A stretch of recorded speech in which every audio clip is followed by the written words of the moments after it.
Hello, Sci-Fi Adventurers. This is Sonja here with the Sci-fi Adventures channel, and I am going to be sharing or starting chapter 2 of Time Tracks. Finally, it took me a while, but I'm really excited to be here, and I've got my mom hanging out with us also, Vicki Summers. Hi, everybody. Yay! Hi, Mom. So she's also helping out with the production of the video, which I greatly appreciate.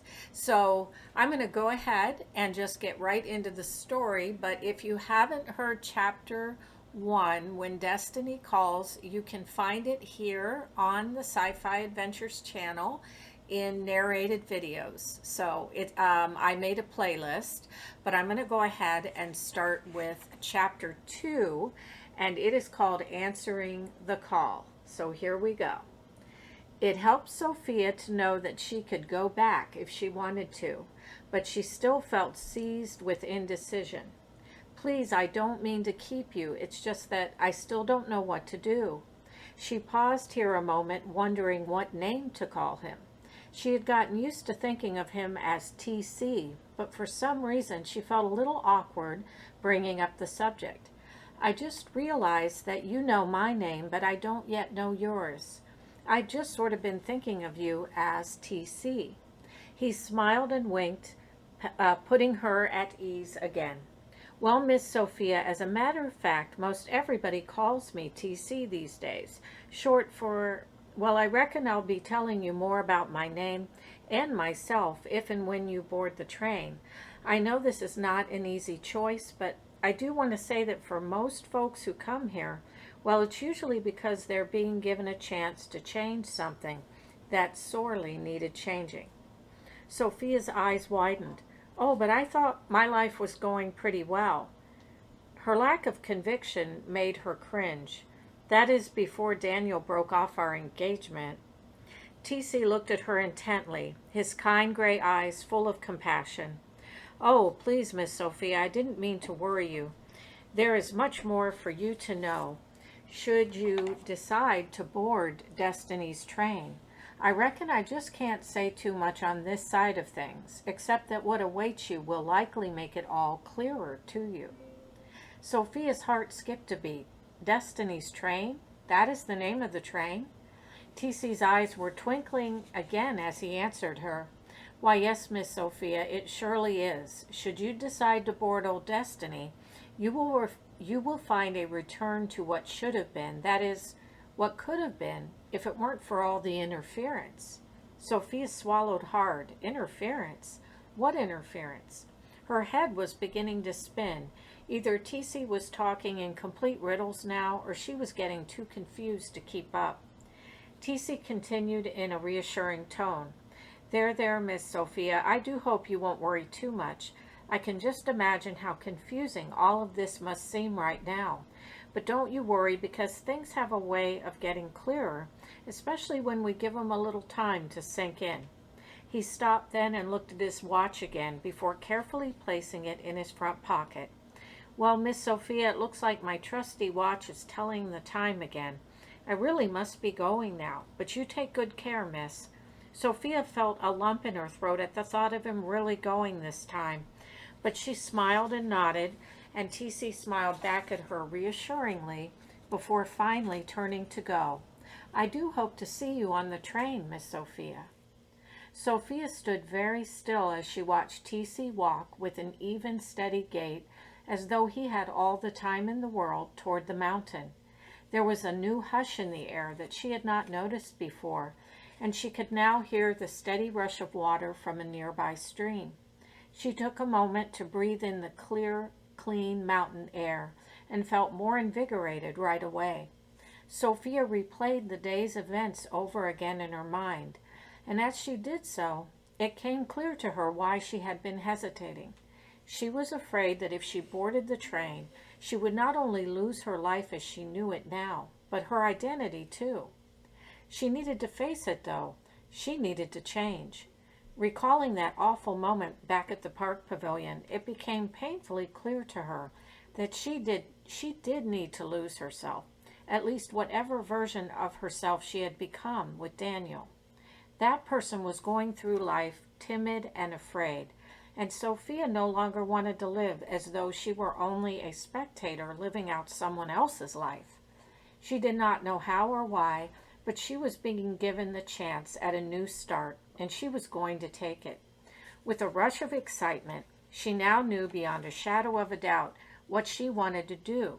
She was going to answer Destiny's call. Having finally made her decision, Sophia was anxious to get going. She headed off towards the mountain with determination. Her pace was slow at first, but with each passing step she seemed to be gaining momentum. She was not sure, however, just how long it took her to arrive at the railroad tracks, especially since she had long ago lost any sense of the passing of time.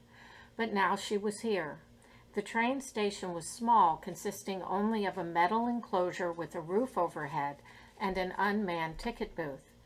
A row of wooden benches were lined up and ready for people to sit on as they waited for the train. Sophia glanced uneasily around her, disappointed that she saw no one else at the station. Digging into the front pocket of her blue jeans, she pulled out the train ticket. It was a bit wrinkled, but still usable, and its golden color shimmered and glittered in the sunlight. Sophia held onto the ticket tightly as though it were a lifeline, before sitting down on one of the benches closest to the empty ticket booth. It was starting to really bother her that there was no one else at the station. She no longer wanted to be alone. Impulsively, she looked at her watch, startled to see that just like Tisi's watch, it was now telling the time again. She put it up to her ear, and sure enough, she could hear the battery ticking away. The time now said 2 o'clock, although Sophia had no idea if that was the real time. She fought back a twinge of panic, realizing that her concept of time, at least as she had always known it, had been changed forever. If entering a time portal caused her watch to stop, did that mean she was no longer in the time portal, since her watch was working again? Sophia had never thought much about such things before, and she sighed under the weight of so many unanswered questions. In fact, Sophia was so deeply absorbed in her thoughts about time and time portals that she nearly fell off the bench as a mysterious loud voice boomed out over the loudspeaker. "The next train is scheduled to arrive at 2:30. Have your ticket ready." She gasped out loud, scrambling to regain her composure, and shaken anew at the thought of actually boarding the train. As she looked around her once more, she could not help but wish again that there were some other passengers. Then mercifully, just as she was starting to panic, she saw a young man heading in her direction. As he got closer, Sophia noticed right away that he was dazed and out of his element. She guessed him to be in his late 20s like herself. His long, sandy blonde hair was wind-blown, and he had a deep tan. He came up close to the bench and looked at her with big sea-blue eyes, clearly as surprised to see her as she was to see him. He was tall and lanky in build and wore blue jeans similar to her own. Sophia met his gaze, her eyes widening in surprise when she saw her red jacket draped over his arm. He noticed her staring and sat down tentatively next to her, still looking a bit dazed. Sophia could tell, though, that he was relieved, like her, to find another person there. He turned toward her and put out his hand for her to shake. "Hi, my name is Spencer Perry, and I hope you won't ask me how I got here, because, frankly, I have no idea." Sophia shook his hand before speaking. "It's nice to meet you, Spencer. I'm Sophia Miller, and I'm not really sure how I got here either. One minute everything was normal, well, at least what I thought was normal, and then—" Spencer piped in and finished her sentence. "So let me guess, the next minute you found yourself somewhere else, I mean in totally different surroundings. Am I right?" Sophia smiled at him and laughed for the first time that day. "Yes, you are right. That is exactly what happened. I still can't believe that only just this morning I thought I was engaged, and now, well, just to add to the mystery of it all, you show up here with my jacket." Sophia had no memory of losing the jacket. She must have left it somewhere earlier in the day and forgotten about it. She was surprised to be feeling a connection so quickly with someone she had just met, but she wondered if it was because he could understand what she was going through. Whatever the reason, Sophia already felt as though she had known him for years. Spencer looked at the jacket and then back at her, his eyes widening again. Whoa, you mean to tell me this is your jacket? I was walking when I found it on the ground, and it looked to be in such good shape I didn't feel right about just leaving it there. Sophia shook her head in amazement. Do you happen to remember where you were when you found it? Spencer paused a moment and shifted his position on the bench before answering. Sophia noticed him now looking uncomfortable, and she was puzzled. They had been getting along just fine a few seconds ago, but now she could tell something was wrong. Tensing up, she recognized the look coming over Spencer's face. It was eerily similar to the same glazed-over expression she had seen on Daniel's face earlier in the day. Sophia had no good explanation for why Spencer would now have the same expression, but the vague and distant look was unmistakable, and Spencer was clearly no longer comfortable being there with her. After a few moments of awkward silence, he finally answered her question, and it came as little surprise to Sophia that his tone of voice had changed completely, and he was now intentionally avoiding her gaze as he spoke. Well, I was in California surfing at Aliso Beach Park when I started to walk. I just felt so compelled to keep moving, and then the longer I walked, I could not believe my eyes because here it was Sophia's turn to finish his sentence. Wait, let me guess. You saw a mountain? Spencer nodded his head slowly in agreement, still not looking at her. Then he nearly leapt off the bench, abruptly thrusting the jacket in her direction. Glancing sideways at her for only a moment, he waved briefly before walking rapidly backwards away from her. I'm sorry, Sophia, but I just can't do this. I have to go. I don't belong here. Sophia stood up from the bench and shouted after him, Wait, Spencer, are you sure about this? He did not answer, and within seconds he was out of her line of sight. Shaken and puzzled, Sophia looked at her watch again. It was now 2:25 p.m., only 5 minutes until the train arrived. She shuddered as a strange thought crossed her mind. What if Daniel and Spencer had both been affected by some kind of outside influence? Sophia had no idea what to make of it all. However, she did know one thing. Seeing Spencer run away like that had somehow made her forget her own fears, and she now felt more ready than ever to board the train. Her heart fluttered as the sudden shrill whistle blast of the oncoming train pierced the air. Breathless with anticipation, Sophia watched as it came into full view. The brakes let out a loud screech as the massive train slowed down until finally coming to a full stop in front of her. Sophia could barely contain her excitement at the sight of the magnificent train up close, and just as she had hoped, TC was in the driver's seat.